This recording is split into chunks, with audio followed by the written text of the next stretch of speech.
Pyramid ஆன்மீக மன்ற இயக்கம் மற்றும் பிஎம்சி தமிழ் வழங்கும் பிரம்மஸ்ரீ பத்ரிஜியின் தெய்வீக வழிகாட்டுதலுடன் கரூர் தியான மகா யக்ஞம் வரும் செப்டம்பர் 6-7 தேதிகளில் நடைபெற உள்ளது. தியானம் நடைபெறும் இடம் சின்ன கொங்கு திருமண மண்டபம், கரூர். மேலும் விவரங்களுக்கு இங்கு கொடுக்கப்பட்டுள்ள எண்ணை தொடர்பு கொள்ளவும். அனுமதி இலவசம். அனைவரையும் அன்புடன் கரூர் தியான மகா யக்ஞத்திற்கு அழைக்கிறோம். இந்த மாதிரியான நிறைய விஷயங்களை நாமளா சூஸ் பண்ணிட்டு நம்ம வரோம்.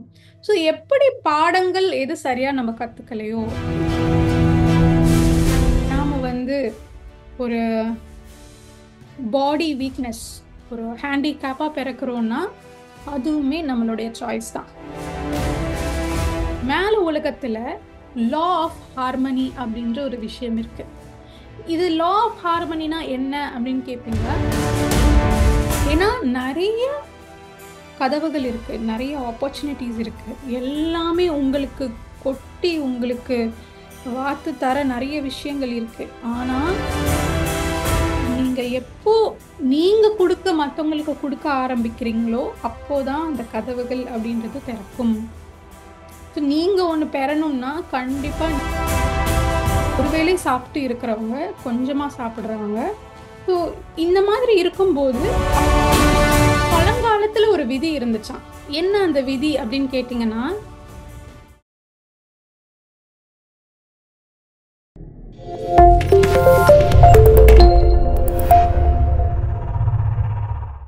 Hello friends, hello masters, PMC நேயர்களுக்கு வணக்கம். உங்கள் அனைவரையும் சுவாத்தியாயம் சிநேகிதம் அப்படின்ற ஒரு பியூட்டிஃபுல் ப்ரோக்ராம்க்கு வரவேற்கிறேன். மாஸ்டர்ஸ், இந்த ஒரு சீரீஸ்ல நம்ம யூ ஃபார் எவர் அப்படின்ற ஒரு புக்கை பத்தி நம்ம பார்த்துட்டு இருக்கோம். நாம இங்க சில பாடங்களை கத்துக்க நம்ம வரோம். நாமளா நம்ம குணத்துல சில நெகட்டிவ் குவாலிட்டிஸை போட்டுட்டு வரோம். ஏன்னா மேல உலகத்துல everything is perfect, everything is smooth. நாமளா நம்ம குணத்துல சில வீக்னஸ், சில நெகட்டிவ் குவாலிட்டிஸ் அதெல்லாமே ஆட் பண்ணிட்டு வரோம். Everyone is spiritual when you are outside the body. இங்க நமக்கு நாமே லிமிடேஷன்ஸ் போட்டு நாம வரோம். இந்த ஒரு இது இருக்கு, இந்த விஷயத்த நான் கத்துக்கணும். ஸோ ஒருத்தர் ரொம்ப பயப்படுறாங்க, இல்லைன்னா ஒரு கில்ட்டி ஃபீலிங், தாழ்வு மனப்பான்மை இருக்கு. முன் ஜென்மங்கள்ல இருந்து வந்திருக்கலாம் அந்த ஃபீலிங். ஸோ அவங்க என்ன பண்ணாங்களோ அது தப்பு அப்படின்ற ஒரு விஷயம் அவங்களுக்கு ஆழமா பதிஞ்சு அந்த கில்ட்டி உணர்வுலே அந்த ஒரு கேரக்டர் இருக்கலாம். ஸோ இந்த லைஃப் டைம்ல நான் என்ன பண்ணி அதை ஓவர் கம் பண்ணி எப்படி வரலாம், எப்படி என்னுடைய சுயநலத்தை கம்மி பண்ணி நான் இன்னும் எப்படி நம்ம சேவை பாவம் எப்படி இன்க்ரீஸ் பண்ணலாம், எப்படி 4 பேரோட சேர்ந்து ஒரு குரூப் கான்சியஸ்னஸ் எப்படி கத்துக்கலாம், இந்த மாதிரியான நிறைய விஷயங்களை நாமளா சூஸ் பண்ணிட்டு நம்ம வரோம். ஸோ எப்படி பாடங்கள் எது சரியா நம்ம கத்துக்கலையோ மேல போவோம். நம்ம வாழ்க்கைய நாமளே ரிவ்யூ பண்ணுவோம். எது எல்லாம் பண்ணியிருக்கேன், எது எல்லாம் பண்ணல, எங்க நான் இது பண்ணுவேன் அப்படின்ட்டு அக்ரி பண்ணி போனது என்னோட பாடத்தை நான் சரியா கத்துக்கல. ஸோ எந்தெந்த பாடம் சரியா கத்துக்கலையோ அதே பாடத்தை அடுத்த ஜென்மத்துக்கு திருப்பி ரிப்பீட் பண்ணி திருப்பி கத்துப்பீங்க. It's same like a student. எந்த லெசன்ஸ் எல்லாம் நீங்க ஃபெயில் ஆயிட்டீங்களோ திருப்பி கத்துப்பீங்க, அவ்வளவுதான். அங்க அங்க உங்களை கண்டிக்கிறவங்க இல்லை, உங்க மேல கோவப்படுறவங்க இல்லை, அங்க யாரும் அத்தாரிட்டி இல்லை. ஆஸ்ட்ரல் மாஸ்டர்ஸ் எல்லாருமே கருணையோட இருக்கிறவங்க, அன்போடு இருக்கிறவங்க. இந்த குவாலிட்டிஸ் எல்லாமே ரொம்ப தூய்மையா தெரியும். அந்த கம்பேஷன் அவ்வளோ தூய்மையா நம்ம இந்த மைண்டோட கலந்து இருக்கும்போது தான் நம்மளுடைய பாசிட்டிவ் இமோஷன்ஸும் அவ்வளோ தூய்மை இல்லை. ஆனா மேல் உலகத்துல அவ்வளோ தூய்மை இருக்கு. ஸோ அவங்க எல்லாருக்குமே கூட தெரியும், இந்த பூமிக்கு வந்தா நம்ம மெமரி அப்படின்றது போயிடும்.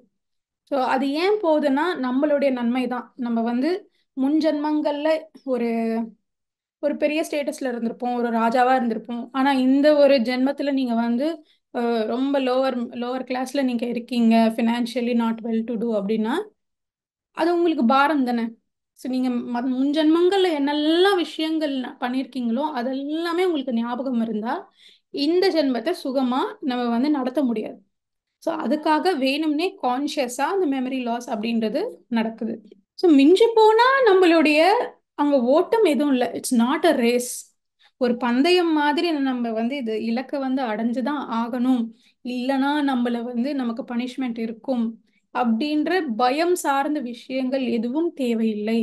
அங்க ஒரு குரூப்பா வந்து மெல்லமா உங்களுக்கு சொல்லுவாங்க, என்னப்பா நீ வந்து இந்த ஒரு லெசன் கத்துக்கணும் போன, கத்துக்கலையே, என்ன ஆச்சு அப்படின்ட்டு டிஸ்கஸ் பண்ணுவாங்க, நம்மளுக்கு ஹெல்ப் பண்ணுவாங்க. அந்த மாதிரியான மக்கள் தான் மேல உலகத்துல நமக்கு இருக்காங்க. அதே போல நாம வந்து ஒரு பாடி வீக்னஸ், ஒரு ஹேண்டிகேப்பா பிறக்கிறோம்னா அதுவுமே நம்மளுடைய சாய்ஸ் தான். நம்ம வந்து ஒரு நல்ல காசு எப்படி ஹேண்டில் பண்ணணும், காசு எப்படி சம்பாதிக்கணும், ஃபினான்ஸ் எப்படி மேனேஜ் பண்ணணும். ஆக்சுவலாக ஃபினான்ஸ் அதிகமாக இருந்தால் அவங்களுக்கு வேற செட் ஆஃப் ப்ராப்ளம்ஸ் இருக்கு. நீங்க அதே மாதிரி ஃபினான்ஸ் இல்லாம நீங்க ரொம்ப ஃபினான்ஷியலா கஷ்டப்படுறீங்கன்னா உங்களுக்கு ஒரு செட் ஆஃப் சேலஞ்சஸ்னா, ஃபினான்ஸ் அதிகம் இருக்கிறவங்களுக்கும் அவங்க ஒன்றும் சுகமா இல்லை. அவங்களுக்கு இருக்கிற சேலஞ்சஸ் அவங்களுக்கு இருக்கு. ஏன்னா அவங்களுடைய அந்த அவ்வளோ ஃபினான்ஸ் இருந்தும் உங்களுக்கு ஒரு மைண்ட் ஸ்டெபிலிட்டி வேணும், எப்படி அதை மேனேஜ் பண்ணலாம் அப்படின்றது, எப்படி பேலன்ஸ்டா வச்சுக்கலாம். அவங்களுடைய ப்ராப்ளம்ஸ் அவங்களுக்கு கண்டிப்பா இருக்கும். ஸோ அந்த மணி ஹேண்டிலிங் எப்படி பண்ணணும் அப்படின்றது ஒரு லெசனா நீங்க எடுத்து வந்தீங்கன்னா கண்டிப்பா நீங்க வந்து ஒரு பெரிய இடத்துல பிறக்குறீங்க. அப்படியே இல்லை இல்லைன்னா வந்து நான் வேற மாதிரி லெசன்ஸ் எடுத்துக்கணும்னா, நீங்க உங்களுடைய ஃபினான்ஷியல் ஸ்டேட்டஸ் நீங்க எங்க பிறக்கணும் அப்படின்றத நீங்க மட்டும்தான் தேர்வு செய்யறீங்க, வேற யாருமே தேர்வு செய்யறது இல்லை. அதே மாதிரி ஒரு குருடனா பிறக்கணும்னா அது உங்களுடைய சாய்ஸ் தான். ஸோ ஒருத்தருடைய ஃபினான்ஷியல் ஸ்டேட்டஸ் வச்சு அவங்களுடைய ஆன்மீக, அவங்களுடைய சோல் லெவலை நம்ம ஜட்ஜ் பண்ண முடியாது, ஜட்ஜ் பண்ணக்கூடாது. நீங்க ஆன்மீக ரீதியில உன்னதமா இருக்கலாம், ஹையஸ்ட் ஸ்டேட்ல இருக்கலாம், பட் அது உங்களோட சாய்ஸ்ல நீங்க வந்து ஏழையா பிறக்குறீங்க. ஸோ இங்க ஏழைக்கும் பணக்காரத்துக்கும் ஆன்மீக நிலைக்கும் சம்பந்தம் இல்லை. நாம இந்த உலகத்துல ஒரு எல்லாமே கூட ஒரு நெகட்டிவ் ஆஸ்பெக்ட்ல எல்லாமே காசு சார்ந்துதான் மனிதர்களை ஜட்ஜ் பண்றோம். எல்லாமே சொசைட்டில காசு சார்ந்தா நீங்க வந்து ஜஸ்ட் ரிவ்யூ பண்ணி பார்த்தீங்கன்னா புரியும். ஒருத்தருக்கு ஃபினான்ஸ் எப்படி இருக்கு, ஸோ ஒருத்தருக்கு ஸ்டேட்டஸ் எப்படி இருக்கு, ஸோ அவங்கள தான் வந்து போட்டுறோம், அவங்கள தான் உயர்த்தி வைக்கிறோம். எல்லாமே is judged according to money. But அது அதுல இருந்து நம்ம கொஞ்சம் கொஞ்சம் கொஞ்சமா மாறணும்.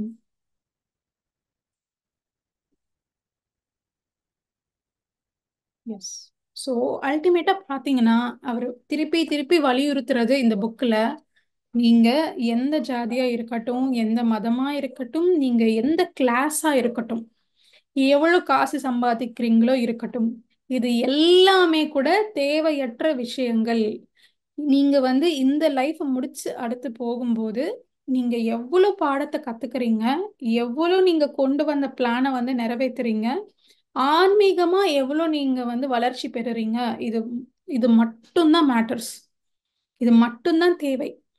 நம்ம எவ்வளவு சம்பாதிச்சாலும் ஒரு ஒரு பைசாவும் நம்ம வந்து அடுத்த ஜென்மத்துக்கு எடுத்து போக முடியவே முடியாது.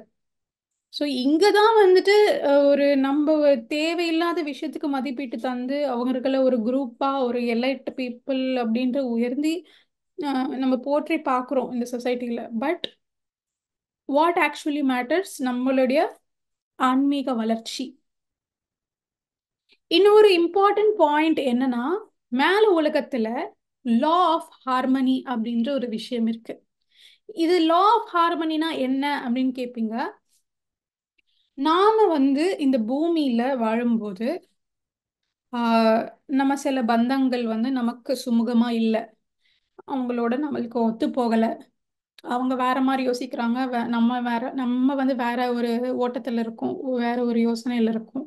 ஸோ எப்போ ரெண்டு மைண்ட் செட்ஸ் மேட்ச் ஆகல, ஸோ நமக்கு வந்து அவங்க நிறைய விஷயம் நமக்கு பண்ணியிருக்காங்க, ரொம்ப ஸ்மூத்தா இல்லை அந்த ரிலேஷன்ஷிப்பு, ஒரு ஒரு சொசைட்டியோட ஃபோர்ஸ்ல அந்த ஒரு ரிலேஷன்ஷிப்ல இருக்கக்கூடிய விஷயங்கள், நிறைய பேருக்கு அம்மா அப்பா, அன்பான அம்மா அப்பா பாசமா செக்யூர்டா பாத்துக்கிறவங்களும் இருக்காங்க, அதே மாதிரி குழந்தைங்களை துன்புறுத்துறவங்களும் இருக்காங்க.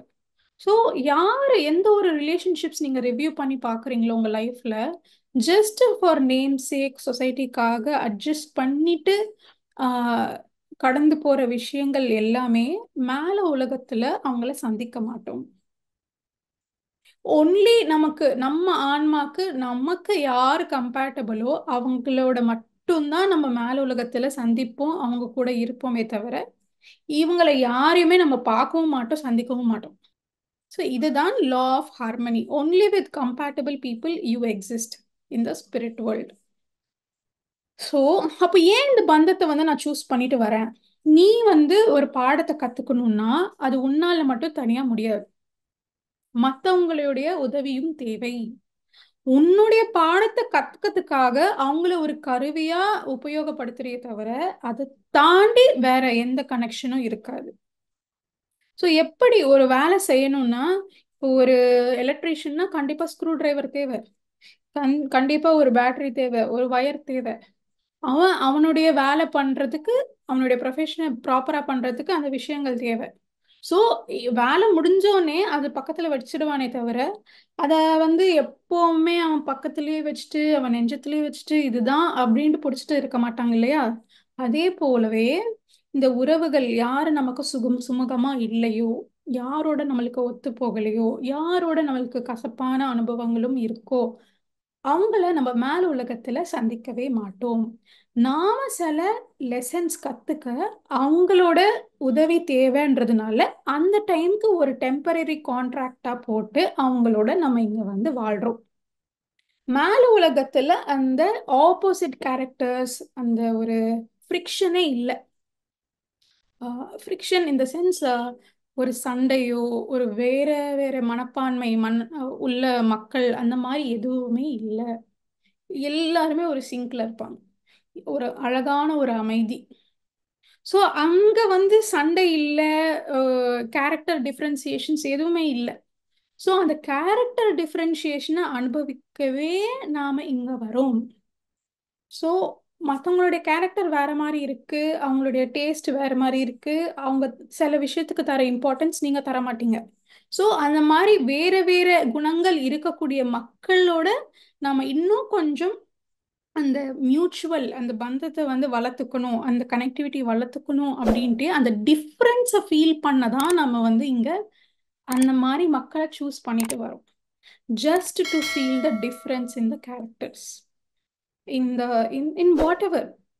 ஸோ ஒவ்வொரு மனிதனும் ஒன்று இல்லை. ஸோ நிறைய பேர் நம்மளுக்கு ஆப்போசிட் ஆப்போசிட் அப்படின்ற ஒரு மைண்ட் செட்டில் நமக்கு வரலாம். ஏன்னா அவங்க நமக்கு தர அனுபவங்கள், நாம அவங்களுக்கு தர அனுபவங்கள். இந்த ஆப்போசிட் வேறுபாடு அப்படின்ற விஷயமே மேல உலகத்துல இல்லை. எல்லாமே சூப்பர், எல்லாமே பக்கா, எல்லாமே சுமூகமா இருக்கு. அந்த டிஃப்ரென்ஸை ஃபீல் பண்ணவே நம்ம வேணும்னே சூஸ் பண்ணிட்டு ஒரு கான்ட்ராக்ட் போட்டு நம்ம இங்க வரோம். அடுத்த விஷயம், ஃபர்ஸ்ட் நாம வந்து ஒரு விஷயத்த பெறணும், ஒரு விஷயத்த அனுபவிக்கணும், ஒரு விஷயம் நம்ம வாழ்க்கையில என்டர் ஆகணும்னா நம்ம நிறைய தரணும், நிறைய மற்றவங்களுக்கு கொடுக்கணும். எப்போ நீங்க கொடுக்க ஆரம்பிக்கிறீங்களோ அப்போதான் நீங்க வந்து ரிசீவ் பண்ண ஸ்டார்ட் பண்ணுவீங்க. கொடுக்காம ரிசீவிங் நடக்காது. So one of the important lesson நம்ம என்ன, நம்ம ஒரு ஹேபிட் ஆகிக்கணும்னா நம்ம கொடுக்குற குணம் அப்படின்றது இன்க்ரீஸ் ஆகணும். ஏன்னா நிறைய கதவுகள் இருக்கு, நிறைய ஆப்பர்ச்சுனிட்டிஸ் இருக்கு, எல்லாமே உங்களுக்கு கொட்டி உங்களுக்கு வாத்து தர நிறைய விஷயங்கள் இருக்கு. ஆனா நீங்க எப்போ நீங்க கொடுக்க மத்தவங்களுக்கு கொடுக்க ஆரம்பிக்கிறீங்களோ அப்போதான் அந்த கதவுகள் அப்படின்றது திறக்கும்.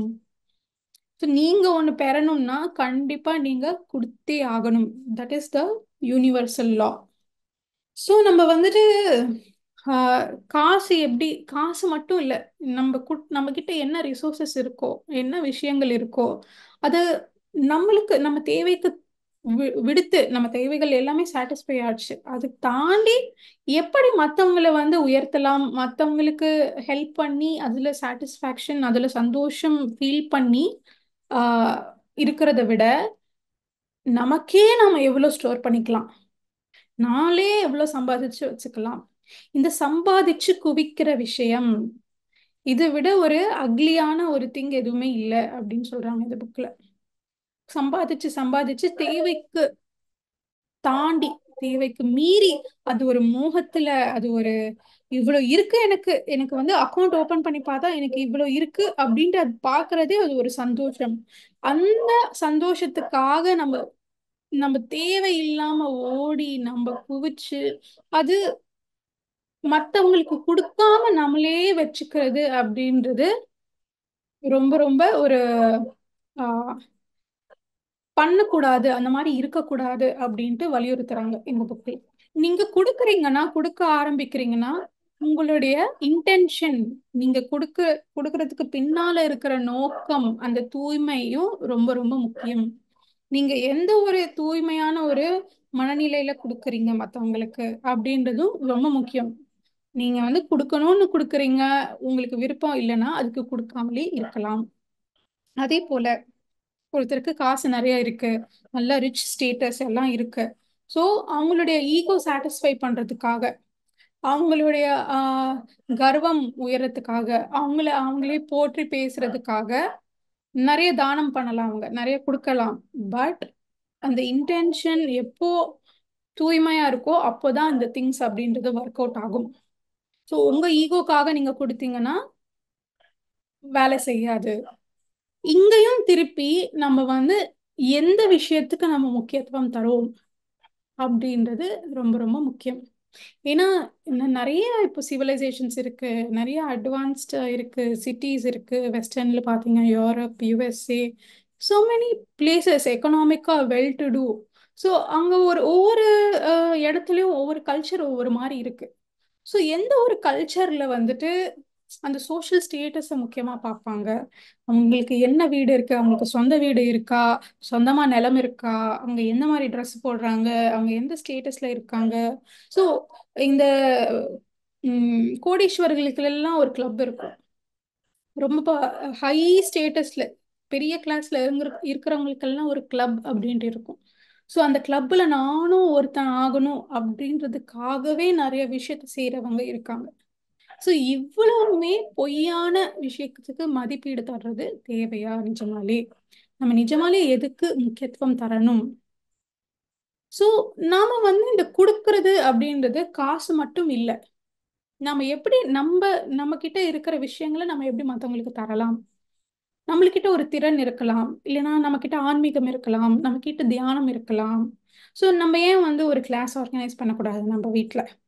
யாரோ ஒருத்தர் பண்ணா அங்க ஒரு 4 மக்கள் தான் சேர்ந்து சேர்ந்து திருப்பி திருப்பி பண்றதே நம்ம வந்து அவங்கள நோக்கி பார்த்துட்டு இருக்கோமே தவிர, நான் என்னுடைய ரீச்ல நான் என்ன பண்ணலாம், நான் என்ன உதவி செய்யலாம், நான் எப்படி மற்றவங்களுக்கு சேவையா இருக்கலாம் அப்படின்ற யோசனைகள் நமக்கு வரணும்.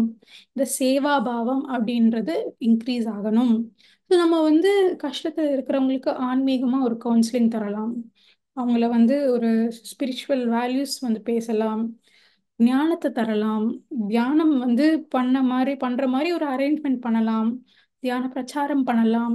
இல்லைன்னா ஒரு நல்ல காஸ், ஒரு நல்ல விஷயம் இருக்கு, அது ஆன்மீகம்னே இல்லை, ஒரு நல்ல விஷயம் பண்றாங்க, அதுக்கு நம்ம மனமாற கொஞ்சம் கொடுக்கறது, அதுக்கு நம்ம என்ன சப்போர்ட் தரணுமோ அதுக்கு தர்றது. இந்த மாதிரி நாம ஏன் பண்ணக்கூடாது? இந்த மாதிரி நம்ம ஏன் யோசிக்கிறது இல்லை? ஸோ நிறைய business people, top companies, top corporates, இவங்க எல்லாம் வந்து பின்னால ஒரு secret, the have a financial secret. அவங்க எப்படி இவ்வளோ கோடி சம்பாதிக்கிறாங்க, இவ்வளோ நல்ல எக்கனாமிக்கா வெல் டு டூவா இருக்காங்க, அவங்க பிஸ்னஸ் எப்படி இவ்வளோ சூப்பரா போகுது, அவங்களுக்கு எப்படி இவ்வளோ காசு இருக்கு அப்படின்னா, அவங்க இந்த law of giving and receiving அப்படின்றத ரொம்ப கிளியரா புரிஞ்சு வச்சிருக்காங்க. ஏன்னா அவங்க அவங்க ப்ராக்டிக்கலா பாக்குறாங்க, அவங்க பிசினஸ்ல அவங்க எவ்வளவு ஃபண்ட்ஸ் தராங்களோ, எவ்வளவு சேரிட்டி பண்றாங்களோ அவ்வளவு வருது திருப்பி, அவங்க அக்கௌண்ட் புக்ஸ்லயே கிளியரா தெரியுது.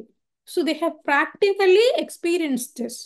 ஸோ அதனால அவங்க ஸ்பிரிச்சுவலா இல்லை அப்படின்னாலுமே அவங்க நிறைய சர்வீஸ் பண்ணுவாங்க, நிறைய என்ஜிஓ ஸ்டார்ட் பண்ணுவாங்க, நிறைய சேரிட்டி கொடுப்பாங்க. பிகாஸ் தே நோ எவ்வளோக்கு எவ்வளோ கொடுக்குறோமோ அவ்வளோக்கு அவ்வளோ அதுக்கு மேலேயும் நமக்கு திருப்பி வரும் அப்படின்ற ஒரு விதி, ஒரு பிரின்சிபல் கிளியரா நடக்கும் அப்படின்ட்டு அவங்களுக்கு தெரியறதுனால தான் அவங்க இவ்வளோ சக்சஸ்ஃபுல்லா இருக்காங்க. அதே போல வெஸ்டர்ன் கண்ட்ரீஸ்ல இந்த சாதுக்கள், இந்த மாங்ஸ், இவங்களெல்லாம் பார்க்கும்போது ஆஹ் அவங்க வந்து ஒரு பிச்சைக்காரங்க அந்த மாதிரியான ஒரு மைண்ட் செட்ல இருந்து இல்லாம இங்க வந்து இங்க ச இந்தியாவில் பார்த்தீங்கன்னா சாதுக்களுக்கு ரொம்ப ரொம்ப ஒரு ஹை ஸ்டேட்டஸ் இருக்கு, ஒரு ரெஸ்பெக்ட் தருவோம். இங்க வந்து அவங்க சாதனை பண்ணுவாங்க, தியானம் பண்ணுவாங்க. பட் அவங்களுக்குன்னு எதுவுமே ஃபினான்ஸ் இருக்காது. ஸோ அவங்க வந்து டெய்லி ஃபுட்டே வந்து பிச்சை எடுத்து தான் சாப்பிடுவாங்க. ஸோ நம்ம இந்தியாவில் ஒரு கல்ச்சர் எப்படி இருக்கு, நாம வந்து அந்த சாதுக்கு ரெஸ்பெக்ட் தரோம். நான் ஒரு அஹ், சாதம் அளிக்கிறோம்னா அது ஒரு ஒரு பெரிய பாக்கியமா கருதுறோம். ஸோ பிச்சைக்காரனுக்கு சரி ஓகே கொடுக்குறோம் அப்படின்ட்டு ஒரு அஹ், இழிவா பார்க்காம, ஒரு சாது வந்து கேக்குறாங்க அப்படின்னா அவங்களுக்கு கொடுக்கறது ஒரு பாக்கியம், அவங்களுக்கு கொடுக்கறது ஒரு மரியாதை அப்படின்ற ஒரு இன்டென்ஷன்ல நம்ம தரோம். அதே போல அவங்களும் அந்த ஊர்ல, அந்த கிராமத்துல யாருக்கு என்னெல்லாம் வாழ்க்கை பிரச்சனை இருக்கோ அது ஆன்மீகமா கவுன்சிலிங் தர்றது, ஆன்மீகமா அவங்களுக்கு எப்படி உதவலாம் அப்படின்ட்டு இருப்பாங்க. இந்த சாதுக்கள் எல்லாமே கூட ரொம்ப கம்ஃபர்ட் இருக்காது. ரொம்ப நல்ல ஃபுட்டு, நல்ல ஒரு ரிச் 5 ஸ்டார் ஃபுட் எல்லாம் சாப்பிட மாட்டாங்க. ரொம்ப கொஞ்சமா தான் எடுப்பாங்க. அவங்க சாப்பிட்றதே ஒரு நாளுக்கு ஒரே ஒரு இதுதான், ஒரு சாப்பாடு தான். ஸோ ஒரு வேளை சாப்பிட்டு இருக்கிறவங்க, கொஞ்சமா சாப்பிட்றவங்க. ஸோ இந்த மாதிரி இருக்கும்போது அவங்க கிட்ட இருக்கிற ஆன்மீக சக்தி எல்லாமே கூட செல்ஃப்லெஸ்ஸா எல்லாருக்கும் தராங்க. ஸோ அந்த கிராமத்துல எல்லாருக்குமே தந்து அதுக்கு கொஞ்சம் அவங்க என்ன சஸ்டெயின் பண்ண முடியுமோ அவங்களுடைய சர்வைவல்காக பிச்சை எடுத்து அவங்க வாழ்றாங்க. ஸோ இது மாதிரி தான் நம்ம இந்தியாவில் பார்க்குறோமே. ஆனால் வெஸ்டர்ன் கண்ட்ரீஸில் ஒரு டிஃப்ரெண்ட் மைண்ட் செட்டும் இருக்கலாம். ஸோ நம்ம எப்படி தரணும் அப்படின்ற ஒரு சேவைக்காக இந்த ஒரு எக்ஸாம்பிள் நம்ம டிஸ்கஸ் பண்ணுறோம். ஸோ பழங்காலத்தில் ஒரு விதி இருந்துச்சாம். என்ன அந்த விதி அப்படின்னு கேட்டிங்கன்னா, நம்மளுடைய இன்கம்ல 10 பாகமா பிரிச்சு அந்த 10வது பாகத்தை நாம நம்மளுடைய சேவைக்கு உபயோகப்படுத்தணும். உங்களுடைய இன்கம்ல 1/10 போர்ஷன், இந்த 1/10 போர்ஷனை நீங்க வந்து சேரிட்டிக்கு, நீங்க சப்போர்ட்டுக்கு, சேவைக்கு, இதுக்கு எல்லாத்துக்குமே யூஸ் பண்ணலாம். ஸோ இந்த மாதிரி ஒரு விஷயத்தை நம்ம ப்ராக்டிஸ் பண்ணா எவ்வளோ அழகா இருக்கும். நாம ஏன் ஒரு முடிவு எடுக்கக்கூடாது? நம்ம இன்கம்ல இருந்து ஒரு 10 பாகம் எடுத்து அந்த 10வது பாகம், அந்த 10வது பாகத்தை நம்ம ஏன் ஒவ்வொரு மாசமும் ஒதுக்கி ஒரு சேவைக்கு நம்ம ஏன் கொடுக்கக்கூடாது? இது வந்து இந்த புக்ல சொல்ற மாதிரி ஒரு 3 மாசம் ப்ராக்டிஸ் பண்ணி பாருங்க, உங்களுக்கே அந்த பலன் ரிசல்ட் அப்படின்றது தெரியும். ஸோ நீங்க வந்து ஃபினான்ஷியலா உங்களுக்கு நிறைய வர ஆரம்பிக்கும், இல்லைன்னா ஆன்மீகமா உங்களுக்கு வர கிஃப்ட் நிறைய வர ஆரம்பிக்கும். ஸோ நீங்க கொடுக்க கொடுக்க தான் உங்களுக்கு எதுவுமே வரும். நீங்க கண்ண மூடி பிரார்த்தனை பண்ணி எனக்கு இந்த கஷ்டம் இருக்கு, எனக்கு இப்படி இருக்கு, என்ன பண்ணணும், எனக்கு இது வர மாட்டேங்குது அப்படின்ட்டு கேட்கறது பதிலா ஸ்டார்ட் டூயிங் சர்வீஸ் அப்படின்றது தான் இந்த லெசனோட ஒரு இம்பார்ட்டண்ட்டா சொல்ற ஒரு விஷயம். So thank you masters, thank you so much.